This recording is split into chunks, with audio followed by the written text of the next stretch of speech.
Yeah, that was a sad one. Like my uncles, pops, all that, they all love like big DMX fans, Rough Riders for sure.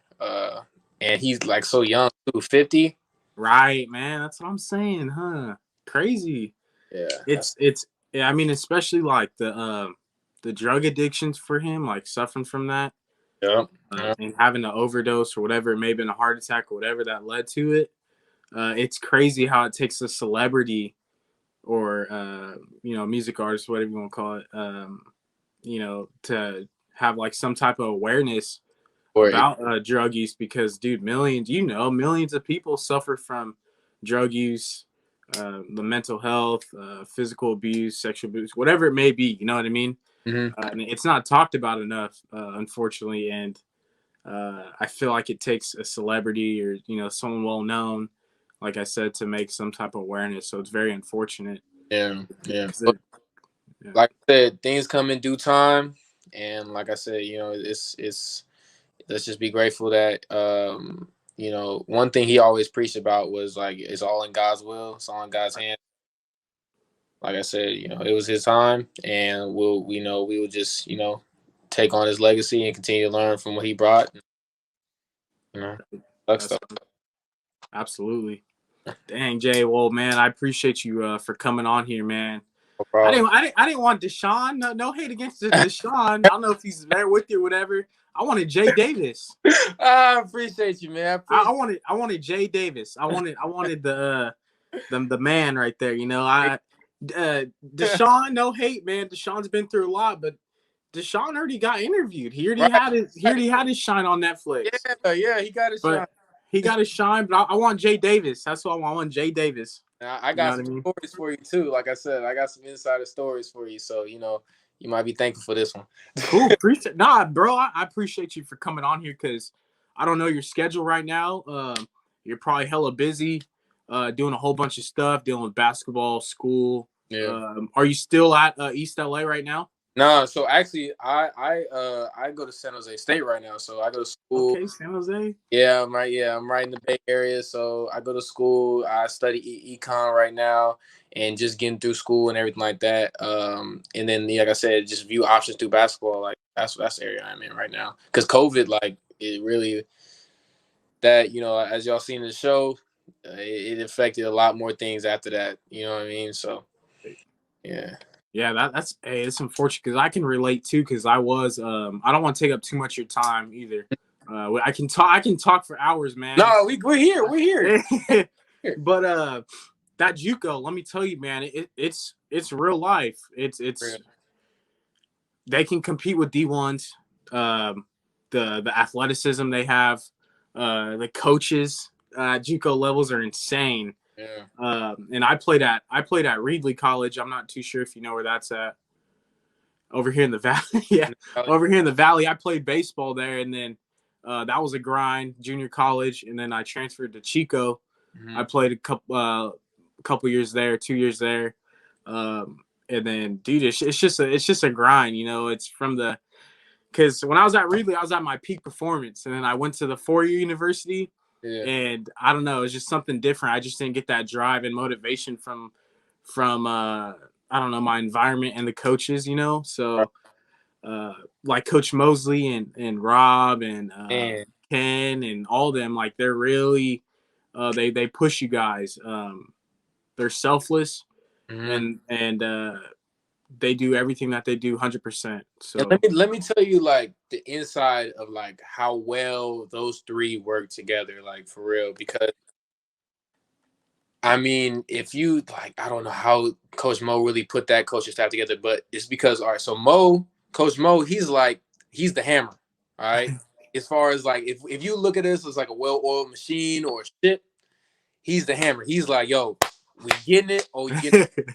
Like straight up. You know what I'm saying? We here right. every day. We intense. We here, right?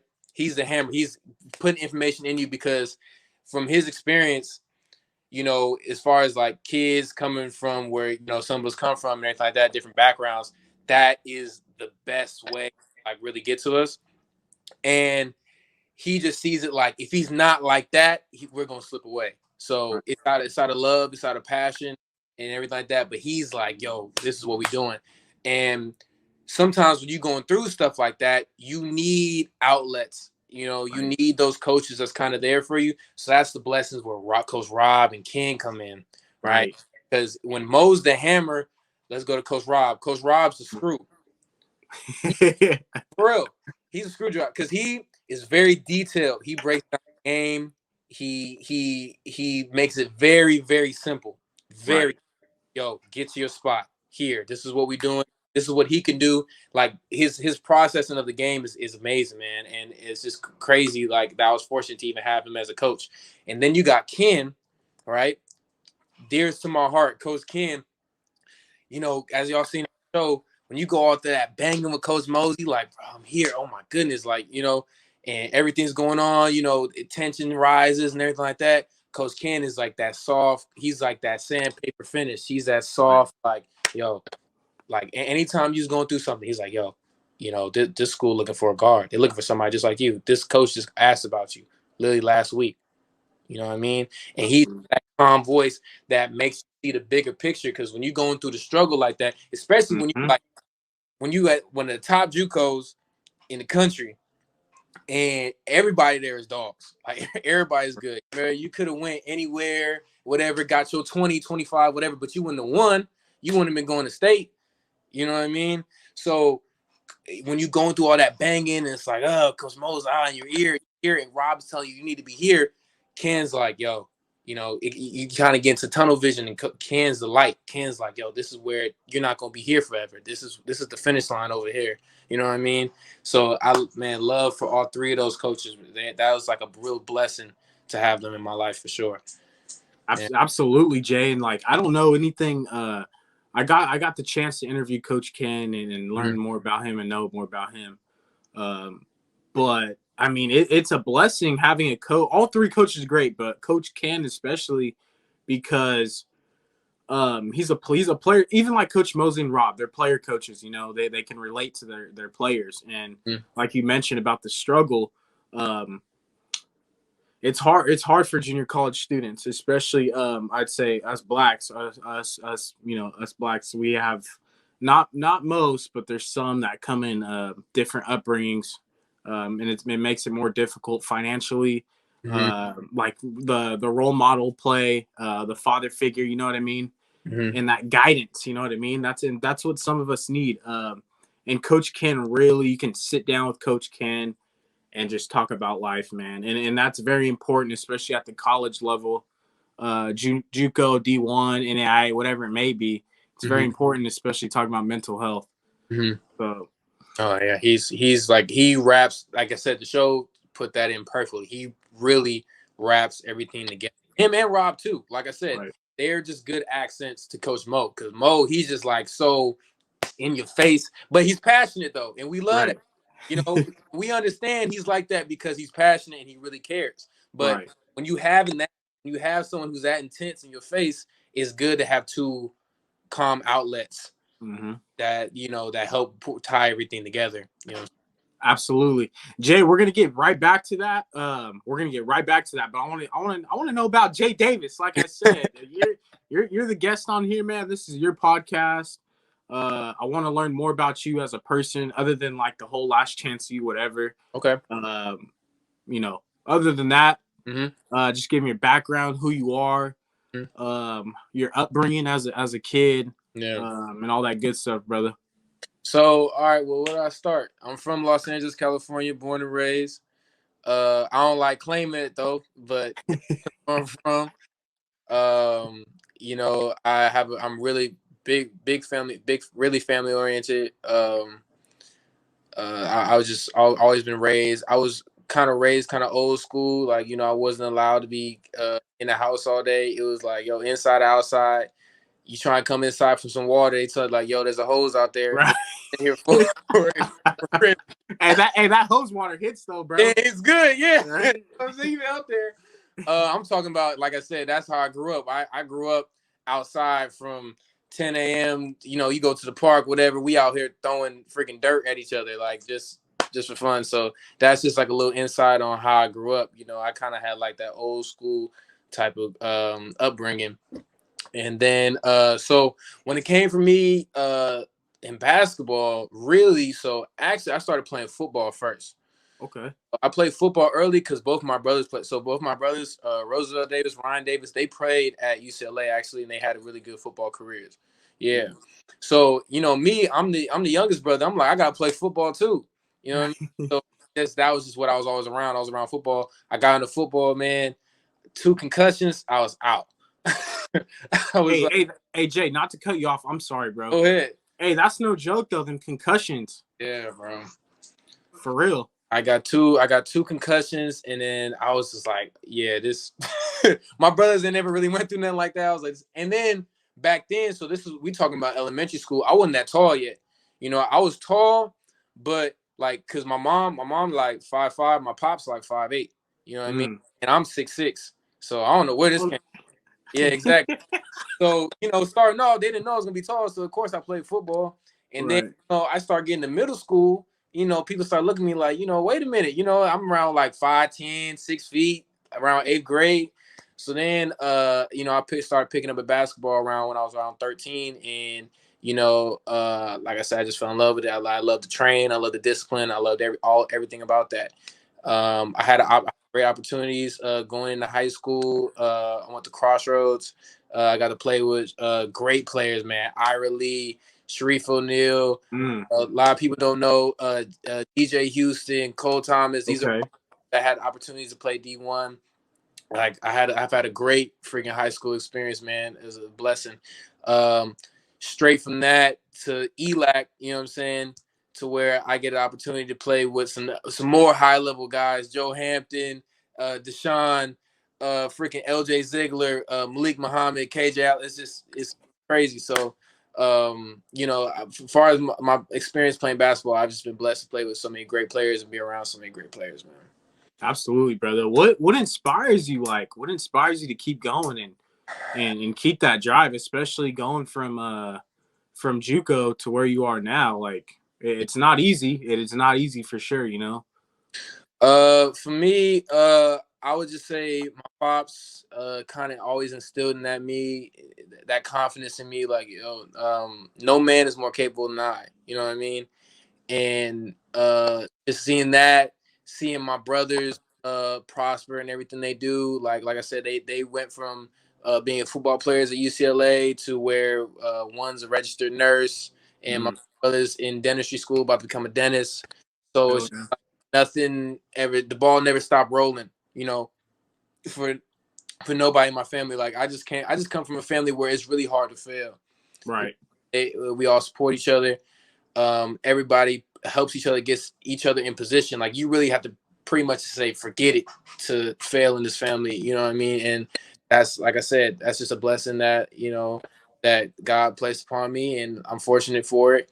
And yeah, like I said, my family really is what is my driving factor and everything. Like that's my reason. That's why. Hell yeah. Yeah. Hell yeah, Jay. Respect to that, man. Mhm. Um, Now, why East LA? Out of all the schools, being 6'6", out of high school, right? Kicked out of Down high. there. Yeah, and at Yeah. state championship too. I won state championship with Crossroads. So yeah. See what I mean? Why East LA? So really, actually, I had I had some D2 options, right? I could have went to, I forgot what the school's called, somewhere out in Missouri, and I forget the names because it was a minute ago. But it was schools I wasn't, I wanted bigger. I wanted bigger for myself. Right. So first I had a lot of especially LA, Cali JUCOs come out, you know what I mean? But for me, I came from a winning culture. You know what I'm saying? Right. Crossroads, we won. Like I literally came to Crossroads to win. So I didn't want to go into a situation, like I didn't care about competition. I was like, yo, like it is what it is. I didn't want to go into a situation where it was like I would, get a chance to ball out, but we losing like every game. You know what I mean? And when you try and stay in California for JUCO, there's not many. Right. Really, there's not many. National JUCO is really the big thing. You know what I'm saying? So Mm-hmm. when it comes to California, like I said, it's us, Saddleback, maybe. Saddleback. If you want to go up north, then you got SF City, but like it's not a lot. So, but how I even really found out about Eli is Coach Cam recruited me. So I did a showcase. I did a showcase in the summer, and Coach Cam was actually like my coach during that showcase. And it'll be funny when he gets a chance to watch this. Reason why he recruited me is the second he was like, "Yo, give me your number." It's during the game. It's right in the middle of the game. Somebody threw me a lob. I went for a lob, tried to dunk it. My head hit the backboard. Right, so my head hit the backboard. I was kind of knocked out, and I got subbed out. And Coach Kim was like, "Put your number in my phone." Coach Kim was like, "Yo, we got something going on here at ELAC. You know what I'm saying? We try to put a team together. Put your number in my phone once you come through, and just show your skills, meet Coach Mo, and everything like that." And the main reason why I ended up at East LA. Man. Right. Yeah. Now, can you do you have to duck when you go through doors or not?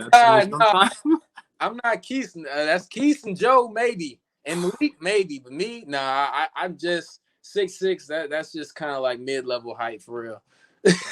Hey, Joe's pushing what, like 6'10"? Joe, yeah, 6'8", 6'9". Dang, that's insane. He don't like to jump. He can jump though. Really? He like to jump. So he played like but he got moves. Like I said, don't get me wrong. Don't get no. He got moves, but he don't like to jump. So that's why he looks shorter than he really is. But he around 6'8" for real. Wow. Malik, like I said, about 6'10", 6'11". So yeah, like some big bodies. Yeah, we had a squad. Competition was up there. Yeah. Hey, Jay, speaking about competition, how was it like in high school and like your middle school years? Mm-hmm. Even now or in the past when you're at East LA, like the competition in Los Angeles is surreal. Like you got to be top dog, alpha male, top of the food chain type deal to compete at that level. Whether it's like the D1, it's like the Alabama versus LSU, like, you know what I mean, type of deal. Mm-hmm. Well, let me tell you this. Possibly, I played against, let's say, 10 pros every season. Because look, so at Crossroads in our league is Sierra Canyon. Sierra Canyon, right? So it was always us two. We was fighting. We was always the two, number one, number two in the league, right? Sierra Canyon, like I said, they do an amazing job of recruiting. So we was fighting for number two. But yeah, man, Marvin Bagley, Cassius Stanley, who do you want to name, bro? LA basketball has just transitioned to something like so great now, just because, I mean, to be honest with you, not everyone is really born and raised in LA. Right. Is you get a whole bunch of kids that move in middle school type 9th grade, and then they end up getting counted as LA basketball. But like I said, competition is still amazing. Like I said, man, Crossroads was amazing. I almost after every game you play at least one pro. You know what I mean? The whole UCLA team, Final Four, all them guys, every single one. Thing, Jules Bernard, freaking everybody, man. Singleton, Jaime, Jaquez. I think that's how you pronounce it. All them dudes, every single one. You know, so the competition was definitely top at Crossroads, and like I said, that was one of my reasons for going to ELAC. Right. You know, I didn't want to drop down. My high school experience was high. Everyone we played, like we were playing pros. We was playing D1 level play, like top D1 Duke, top D1 players almost every game, at least one. So they, that's in an ELAC. I'm not gonna lie to you, East LA, the talent was on the team. Because we blew a lot of teams out. You know, we did play but don't get me wrong. Alan Hancock. Alan Hancock, yeah. A lot of people want to give that guy from Rio Hondo credit, and I'll give him a little credit because he was lighting us up in the first half. I forget his name, but really for the most part, LA JUCO isn't up to par like that. We really didn't start seeing really good teams until playoffs. Right. Like Saddleback obviously was a good one. Saddleback is good. Did you guys play Fresno City at all? Not until you get state. Yeah, right. Okay. You start getting playoffs. That's when you really, that's when the North and South really clash. So, but yeah, like I said, Alan Hancock had a guard that was super cold. We started getting to some real good games, like I said, towards playoffs for sure, as far as talent. Right. Jay, what was it like? I'll let you sip your water. I saw you sip. I'll let you sip your water, bro. Hey, it's all good, man. This ain't, we're chilling. This is a conversation. What was it like being in that environment with your family, like your team? Like those are your brothers, brotherhood. Like people don't understand when you're like being on a team and being passionate and having one goal, and that's a championship, whatever. And you guys have, like I said, have that same goal. Man, like, gosh, it's the click. It's just it's insane. How was that for you, like being around those guys in your environment? Let me tell you this. All right, let me start here. My first day at ELAC, I almost broke my nose. Look, the coaches know. Mo knows, because first day at ELAC, we do one-on-ones hard. One-on-ones, no foul. First of all, there's no ELAC, there's no fouls at East LA. None. Damn. We're not calling no fouls at all. So and they're throwing elbows, huh? Everything. Man, I got what's that? Clothesline? Cross the clothesline, everything. That's how I almost broke my nose. Dude clothesline me. I'm going to the room, do clothesline me, straight in my nose. And then it's also, there's like 30, 50 dudes there. You know what I mean? And Mo, there's no lines. You got to get on the spot. Honestly, dudes would come off, like after, let's say they missed a shot, whatever, off the one-on-one, hop right back in. And Coach Mo just passed the ball. Yo, you didn't want the spot. He wants it more than you. You know what I mean? So it was intense first, starting off. Because like I said, especially nobody know each other. This is like, we all here, we all dogs. Mo bringing people from everywhere. You know what I mean? You might have heard of somebody, this, that, whatever. But for real, everybody's like, yo, we getting to know each other here today. We gonna see who really can handle the level of intensity. And then, like I said, once, probably after that first month and, that core group really starts getting together, and then we start figuring out, okay, he's going to make it. He's going to make it. This is what we're really, this is what we're building here. These are the building blocks to our team. You know what I mean? And then, man, start from the players. Let me just say this. Let me talk about Joe Hampton for a second. Talk about Joe. It was such a blessing to see that man's transformation, like really, like just to see this man's growth in a year. Because let me tell you this, I'll probably say the first month that Joe was at ELAC, this dude was garbage. And I say that joke because I love him. I say it because I love him.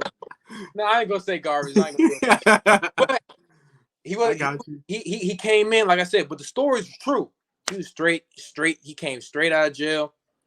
Dude, Coach Mo telling us, yo, we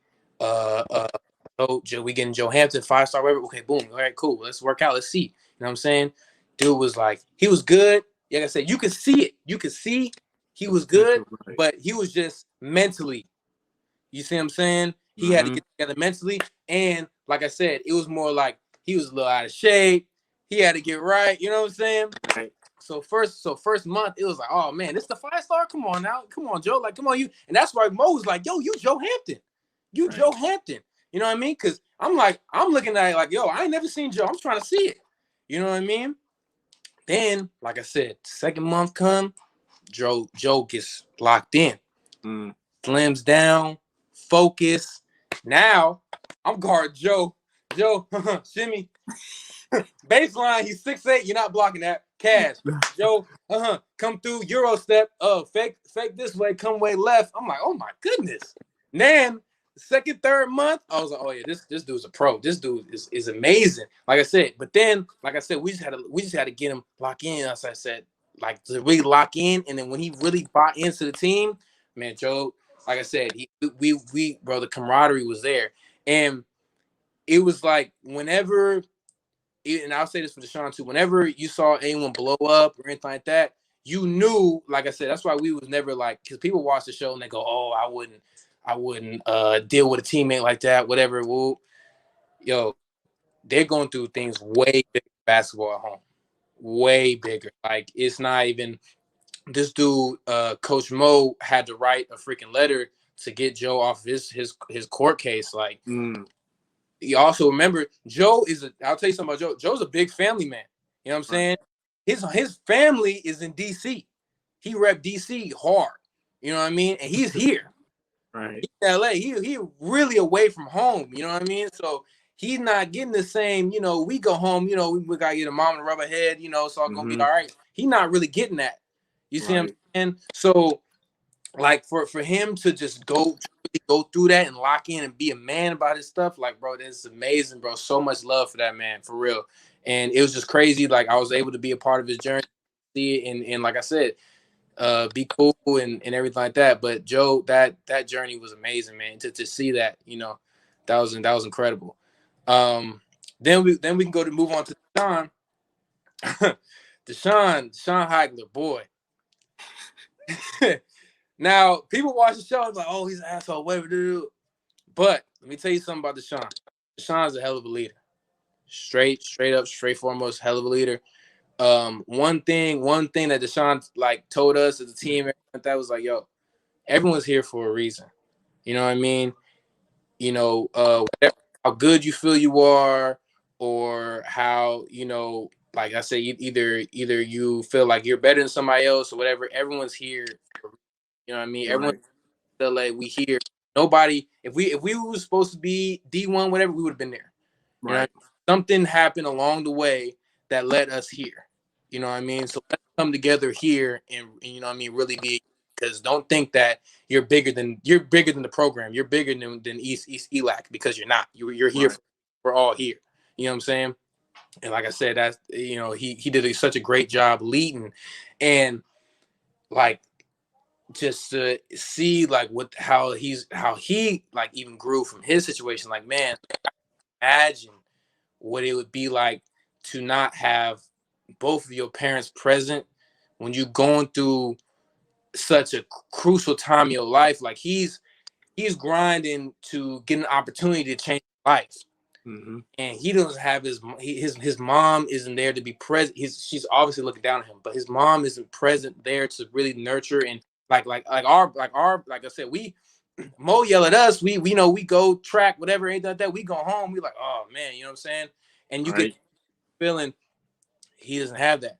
But that's why Kiera was, man, when I tell you, the man above blessed that man with Kiera, because Kiera was really, when I tell you about really like down woman for your man, like 110%. I'm talking about Kiera would come to practice, right?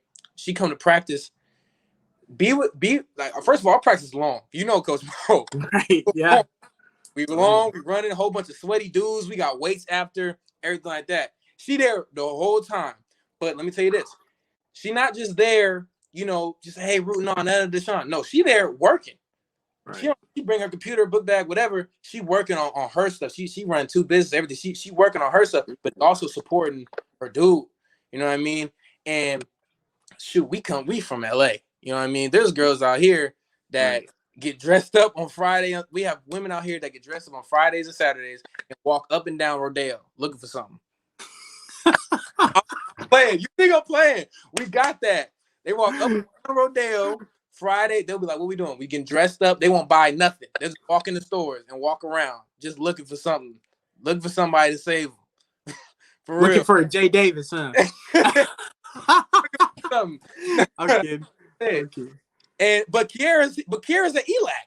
Right. You know what I mean? Support his man. So that's like, man, the Lord bless DeShawn with Kiera. And not only that, man, DeShawn go home. Kiera's making these freaking fabulous plates, meal plans. DeShawn taking pictures. He eating salmon and pasta, eating broccoli and carrots. And we looking like, what's going on? Looking good. I'm going home folding up. My mom barely even cook. Hey, let me tell you. I would get 1 piece of bread because I don't want to waste 2 pieces of bread and just hold it like a taco and eat it.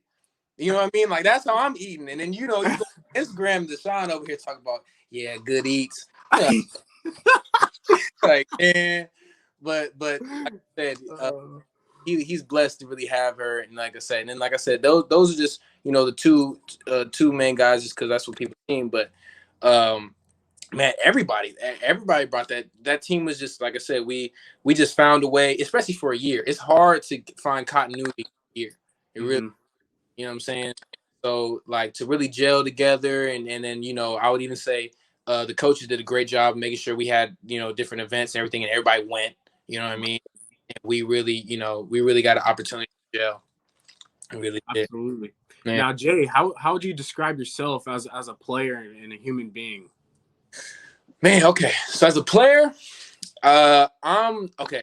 This is the best way. I'm the Energizer Bunny for sure. He said the Energizer Bunny. I'm the Energizer. I'm super active.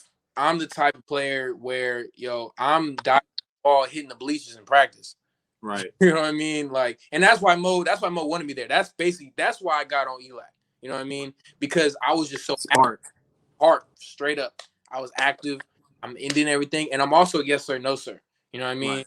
Never, like I said, same thing with my family. The way I grew up, I never go against the grain. I never combated no authority ever. You know what I mean? It was like, yo, yes sir, no sir. This is what you're telling us to do. Boom, boom, boom. So I was very easygoing, stuff like that. But makes you coachable, right? Yeah, very coachable, very coachable. But like I said, I'm super athletic. Super athletic. They caught one of my dunks in there. I saw it. I watched. Yeah, they caught one of my dunks in there. That shout out to Ira B. He taught me that at Arizona. But yeah, super athletic. Really skilled in the mid range area. Like I said, for me, I think I just had to polish more of my wing game. Really space out my game for real for me.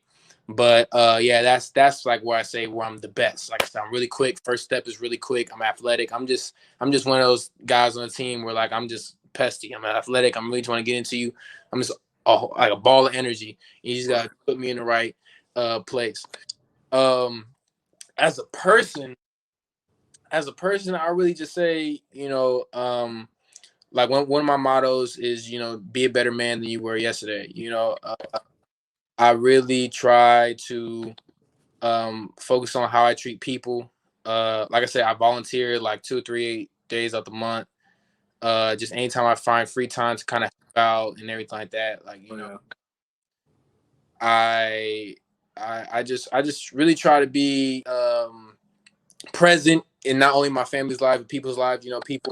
People who do things for me. Like I said, if your mom ever fed me, I'm texting your mom on Mother's Day. You know what I mean? I'm reaching out, you know what I mean? And that's more of like my southern kind of hospitality, because that's my family from Tennessee and Arkansas and all that. That's just kind of like, my upbringing. But like I said, really just I try to treat other people as if they were my own family, because family and stuff like that. So, but yeah, as a person, that's who I am. And, just like I said, real laid back dude, energetic, comedic. Yeah, right, man. Hats off to you, Jay, for real, man. Yeah. You seem like a real cool ass dude. Like we're doing now. Like I can just sit with you and just talk about like stuff, not even talking about basketball, just like what topics going on right now in society, or just talking about life, whatever. So I mean, dude, hats off to you, bro, for real.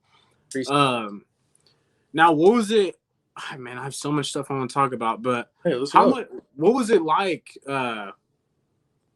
When they're like, I don't know how the process worked for you guys to get on Last Chance U, or on Netflix Last Chance U, but like once you found out, Jay, what were your thoughts and like your emotions toward that?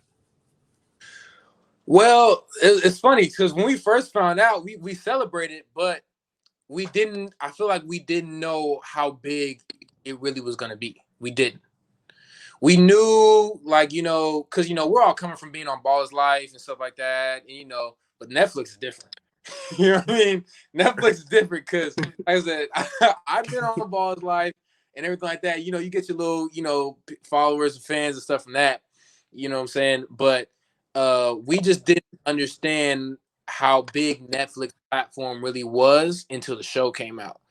Like, the freaking fan love we've been getting, man, like we have a list in our group chat. We have a list of all the different countries of where people reached out. and Man, it's that's insane. insane. Some countries we can't even pronounce, but like, whoa, like, we're getting DMs from other languages like that. So it's just like that was like such a humbling experience. So like crazy, like wow, like we're really. Then I feel like we didn't really understand how big this show was going to be until it came out. Honestly, Right. we didn't know what to expect because we're still going through ELAC. Right. It's not like nothing changed for the camera. You know what I mean? Right. But we saw it as like this is a blessing, amazing opportunity. But we didn't know. Like I said, I can contest to that. We didn't know how big it was going to be until it got here, and how much love we got. We have freaking celebrities, Big Boy Shaq, freaking Isaiah Wow. talking about it, Stephen Curry, everything. Like we didn't know anything about that. Right. You know what I mean? We didn't expect that. We just knew we was gonna be on Netflix, but we didn't expect 200. I think we got 234 million streams in the first 2 weeks. You know what I mean? We Bro, that's crazy. top 10 across all streaming platforms like Disney Plus, everything. WandaVision only beat us by like 100 million. You know, so that's like wow, like and we're just a couple kids from LA. You know what I mean? So that was amazing. But like I said, the guys at Netflix, they really did a great job of really putting that together. Because I can tell you when when they were filming and stuff like that, because like I said, they filmed dang near every practice and stuff like that. But we just didn't know. We couldn't see it. We was like, how is this gonna come out? We would text each other all the time. We'd be like, bro, do you think it's gonna be good? Like for real. Because we didn't know how it was gonna come out. We was just kind of like, I don't know. They film everything. We don't know what's gonna be in there. We didn't know what they was gonna take out, But once we saw it, we were like, oh wow, hey, that's why y'all get paid for this. Yeah, they made it like just amazing. They did such a great job of really orchestrating that. The Yeah. edits and all that's crazy. Hey Jay, how was your life? How's your life been since like the last chance of you and you being on Netflix? That's huge. It's just not regular TV. Like, bro, you're like you said, like the streams, the amount of streams you guys got, like it's insane. Like your life has to change. I feel like I don't know, how was it for you? Well, for me, I've been called out once. I got called out one time, and I was happy with that. Cause a dude, I was in the mall, and like I say, I have a mask on and everything like that. But the dude, I left. I think I was like paying for something. I kind of took my mask off just a little bit, and the dude was like, "Hey, are you in the show?" And I was like, "Yeah, I'm in the show." I didn't expect. I look different than what I look like in the show. You know what I'm saying? So I didn't expect nobody to say anything. He was like, "Are you in the show?" He was like, "Bro," he was like, I just got done watching it like in my car before I came in here." And he was like, "That's the only reason like I recognize like your part just came on." So I was like, "Oh yeah, yo, you guys do your thing, whatever." So that's cool. It's cool. Like once the show came out, it was dope to be like on the other side. Be like, we feel like we're not actors, but we feel like we're actors because like the way people are responding to the show, the way people respond to us, the way we're getting treated now, we're able to freaking throw lies and stuff like that, and people just spreading love and showing love and everything like that. So it's just amazing to be on that side because we never been on, like on that side of the camera. Really, people aspiring to be us, ask us for tips and stuff like that. Like we never been in that limelight. You know what I mean? So that, like I said, experiencing that is definitely like it's cool. It's like definitely a dope thing. A blessing, really. And like I said, opportunities like this, opportunity to speak, talk, spread your knowledge and stuff like that. That's all been a blessing for sure. Yeah. Absolutely, brother. Now, how was it like? Now back to like the state championship. That got canceled for you guys, right? Like that all got canceled. Man. So yeah, so that was, bro. How was that? How was that for you, Jay? And like, how did that affect like the recruiting process for some, including you? Like now you got San Jose State, but like, did it affect the whole recruiting process for your team and you and like what was getting canceled, like the state championship? You guys worked hard for so long, not even taking days off, and having to manage school as well, like just having to get that taken away from you. What was that like, brother? It was deflating. It was depressing for sure. It was sad, but But the crazy thing was because the day of that we were supposed to leave, we heard, CIF canceling, NCAA's, different Big Ten's canceling, everything like that. So we, Coach Mo, we have shoot around before the gym, right? Right. So, we're on shoot around, we shooting, and everybody's talking about it. Everybody's like, "Yo, you think we gonna go? You think they gonna cancel us?" And then everybody's like, "I don't know." We just wasn't sure what was gonna get together. And then so we all kind of built this doubt. We get in the locker room, grab our stuff. Coach Mo talks to us, and he gives us this great speech. He gives us hope. He's like, "Yo, they ain't cancel us yet. We going. The bus outside. You know what I mean? The bus, Right. forget that. We here. Got our stuff." So then now we up. We like, "Oh yeah, we going." Right. Right. So he really brought us all the way up, because at that point I'm like, "Oh yeah, yeah, you're right. Yeah, they ain't cancel us yet. Whatever." So we all get on the bus. It's funny now. We all get on the bus. We all sitting, like I said, we're literally locked in. We're literally getting a little snack, whatever. We sitting down, getting comfortable, because it'll be a 2-hour bus ride. We all laying back, and I didn't see, like I said, I didn't hear Coach Mo. I just saw Coach Mo get on the bus. I just see Rob just be like, "That's it." And we're looking at him like, "What you mean that's it?" And he just like, they canceled it. It's over. It's like, let's get back in the locker room. And we're just like, what? At first, I didn't even know how to feel. Like, I was just like, dang, like, all this whole year really grinding and really going at it, and it's just like, but it, like I said, we also understood it was forces greater than basketball. You know what I mean? Everything, with COVID-19 knocked out everything. It wasn't just us. It wasn't like, it was just the basketball championship that was canceled. Freaking restaurants shut down. People lost their jobs. Like I said, it was something that was bigger than basketball. So we understood that, after that moment, we're just like, damn, like, just like that. Like, it's just over. Like, season was over. Like, it was just done. No practice tomorrow. We didn't lose. You know what I mean? So it's just like, that's it. Like, we just all going to the crib. That's what it was. We go to the crib. And like I said, me personally, think about that. Think about being around people. You're being around the same people for like basically a year. Right. And all of a sudden, just never really see them again like that. Like I said, we didn't really meet up again until, like, the show and stuff like that.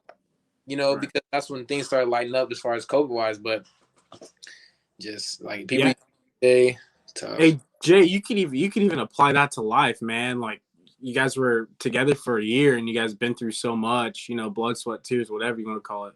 That sounds cliche, but you can apply that to life, man. Cherish every moment. Cherish those practices. Cherish those freaking, what are those called? Those back and forth ones that you guys were doing on the basketball court. I forgot what they're called. Those 5 minutes. He called them 5 minutes for us. Yeah, whatever, the 5 minutes, and just stuff like that, man. Cherish every moment, because you never know when it's going to be taken away from you. And I'm glad you mentioned that, because the state championship was taken away from you guys, and the relationships carry on, but moments like that are kind of like, damn, it's very unfortunate. I mean, sad, Dwayne Wade said it best, man. Like, things like that happen when, your season ends and things. What you really miss the most is the locker room. Right. Yes, sir. Yes, sir. That's just, as an athlete, that's just something that, that's our time. That's our barbershop. That's really get together, talk, joke around, everything like that. After we just got done killing ourselves, we get back in the locker room like, man, and that was just like a camaraderie moments that aren't there anymore.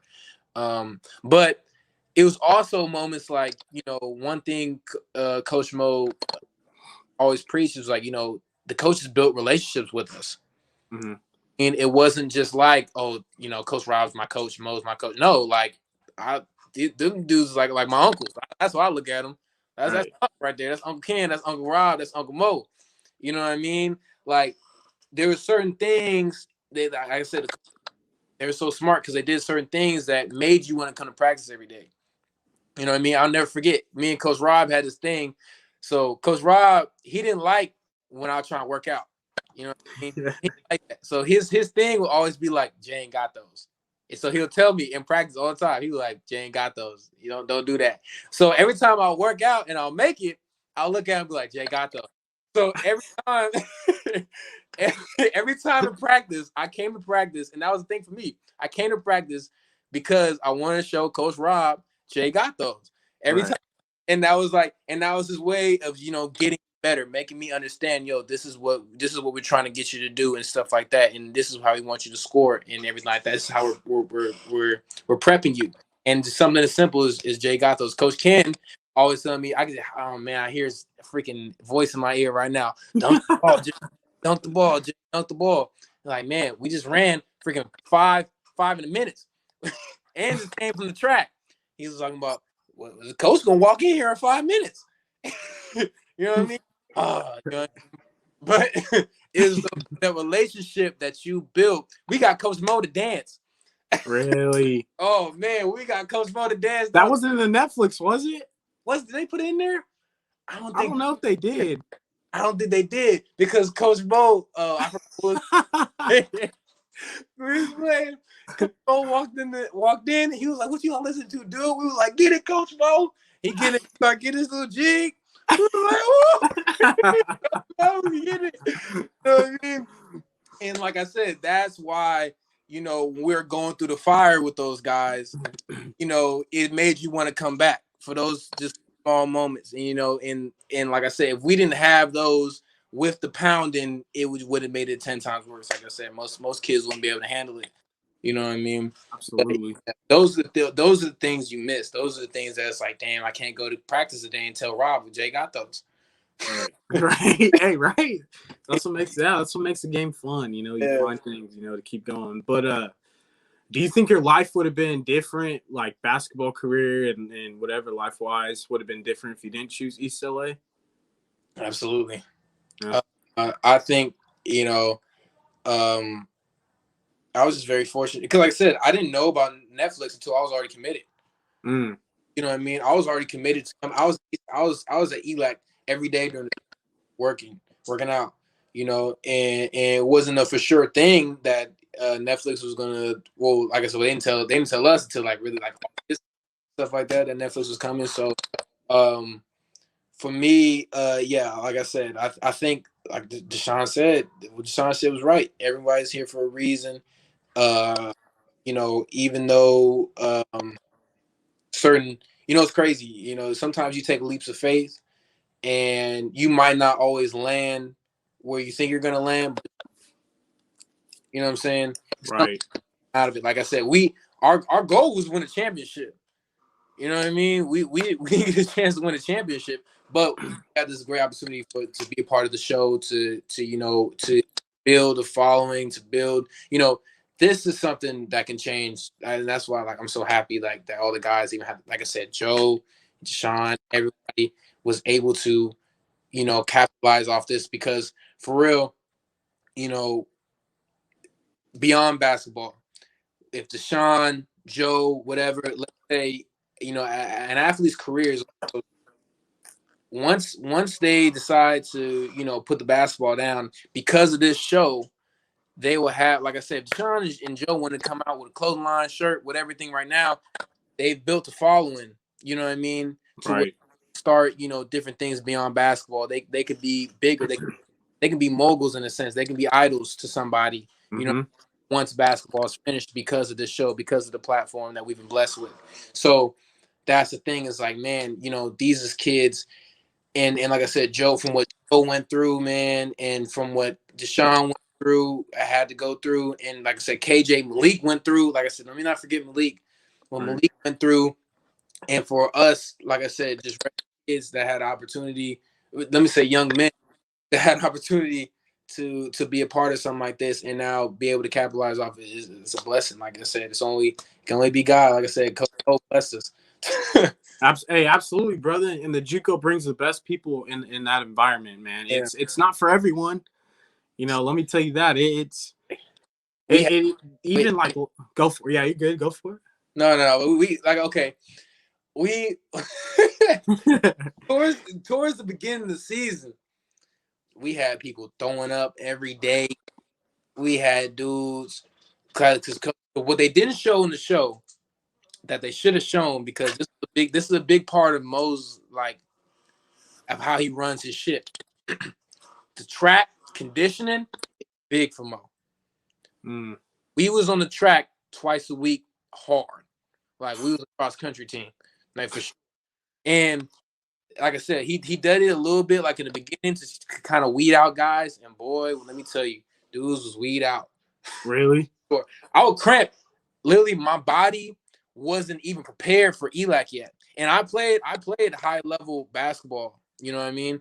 My body literally, I would cramp up every single day. Like, I would get bad cramps. They would have Coach Ken had a bottle of mustard for me waiting. Because we would practice hard. No, I'm sorry. We would get the track first. I think we would do the track first, right? And we doing sprints on the football field. Then we had a mile, and you had to. So his rule was, let me not butcher it. You had to get 10 seconds over your previous mile time. So you had your standard. No. You had to get 10 seconds over your previous mile time. But if your mile time was, like, I think if it was under 6:30 or 6:25, you had stadiums. No matter who you were. Is that a point? So, that's a point for everyone? Everyone. No matter who you were. So let's say your standard, let's say you ran a 6:20, right? If the next day, if it wasn't 6:10, you're on the stadiums. Is it like, how were the stadiums? Was it, like, pretty bad? You go up and down the stairs. You're like, oh my goodness. It was like that, or if it was like, I think if it was like, if you got 6, if you were anything over 6, you're good. Like, that cut it off. Like, if you're at 6 and you consistently got 6 or something like that, you're good. You know what I mean? Like DeShawn and Mark, they'll be like at 5:30, 5:40. All times easy. They easy at the best mile time. I came in always around like 6. The reason I said 6:20 because that was my time. Yeah, 6:20. I was around there. Hey, the strides, man. That makes up for it though, right? Yeah, 6'6", shit. Like I said, I don't know. I was pushing, but DeShawn was moving. DeShawn was. That's fast. Mm-hmm. Did you ever think about quitting ever? Man. I don't like legit. I know athletes how they're like, man, I can't do this no more. But like legit, Jay, like I can't do it no more. Like I physically, mentally can't do it. There was a point at the end of the season where I was done. There was a point where I was done. I was like, it was because it was for that at that point. It was more of a thing of like, you know. I feel because when you're everyone goes through Mosley's practice, but only 7 of us got to really get in there, really play. I'm talking about solid minutes. Yeah, I'll get in, this or whatever, but I'm talking about solid minutes. It was really about 7. Right. And so and there's 12 of us, but we all practice just as hard, the whole 12. Right. So when you're going through that, and keep in mind, we're practicing harder than any, I contested, we practice harder than any JUCO Cali team ain't like at all. I would tell people about our practices, they'll be like, bro, what? Your coach is freaking crazy, whatever. You know. So like I said, we practice hard, and when you're going through that and you don't feel your reward, your initial reward, you know what I mean? Now there's a reward because Coach Ken's working for you. Mm-hmm. He's working for you as far as, and then coaches understand that you're in a situation where there's a lot of talent, you know. Right. But in the moment, you're like, damn, bro, I'm running the same 5 in the minutes. I'm shooting the same shots. I'm running up and down the same whatever. And, you know, you get to the game and it's like, damn, it's like, okay, I'm sitting, is it my time, whatever? Or you get spurts. You know what I mean? So at a point where I was just like, damn, dude. But what brought me back was Coach Ken. I had to talk with Coach Ken and the players.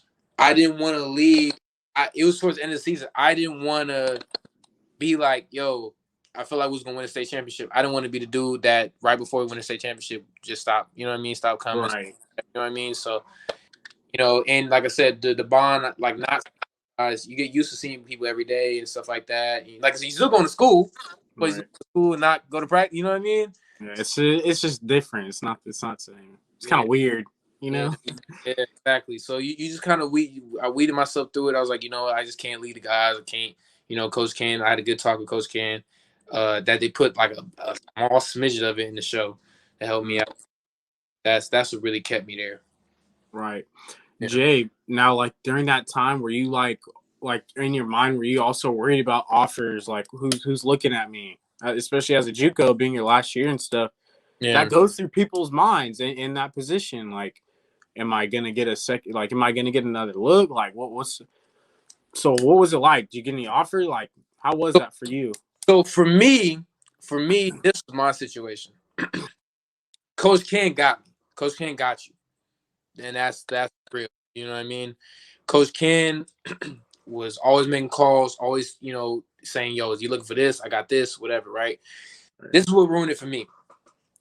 That was my first year at East LA, right? To really to really get it, unless you got a 40-inch vertical like KJ Allen and jumping out the gym and you're basically a D1 talent that just got to some situation, I needed to work on my game. I needed to really hone my skills. What really made me step away from it was like, yo, COVID, honestly. Mm-hmm. What I needed was another year for sure. Right. I needed, and that's all of it. That's why most of the people that didn't like get the time that they feel like they deserve. It was more like, yo, you needed to hone your skills a little more because Coach Mo, that's the thing. Like he's trying to win still. Like, you know what I mean? He's trying to win. So he gonna put in, yo, we got a 5-star, we got 6'10", we got DeShawn who's kickback, did 2 years ELAC, you know what I'm saying? So, you know, he's trying to like put the best players in that ensures he's gonna get that state title while also getting a scholarship. So for me, it was more of a thing like, okay, this is what you're gonna do, Jay. Because this year there was no season for Eli. This would have been my second year. Did you guys get a year back by any chance or no? Did they offer that for you? Okay. Yeah, let's get a year back. But you're back off your life. Right. You know what I mean? Then so that means that this upcoming year would be my second year at Eli. For me, I was like, okay, would this be my second year? While simultaneously, the way I chose to do it is like, yo, I had options for D2, but I just wasn't what I was feeling like. For me, it was D1 or a bus. For me, I was like, yo, because like, let me make sure I get my education. Let me make sure I get out. Let me make sure, you know what I'm saying, get life going. When I chose just go back to San Jose State, finish my school and stuff like that. Because after this year is my third year at East, as far as credit wise at San Jose. You see, Okay. next year I'll graduate. Right. Wait. So were you technically a kickback or no? No. I want to kick back. Okay. I took credit. So I went to school my first year from Crossroads. Got you. Okay, that makes sense. Then Coach Ken got me that spring because I was like, bro, I'm still trying to play. You know what I mean? So that's when Coach Ken got me, and then he brought me in. Boom, this year. Right. That the year that they filmed the show, that was my first year at Eli. Got you. Okay. First year. Then, like I said, this was the second year. If I would have stayed, you know what I'm saying? But I would need a third year to play to get out again. Right.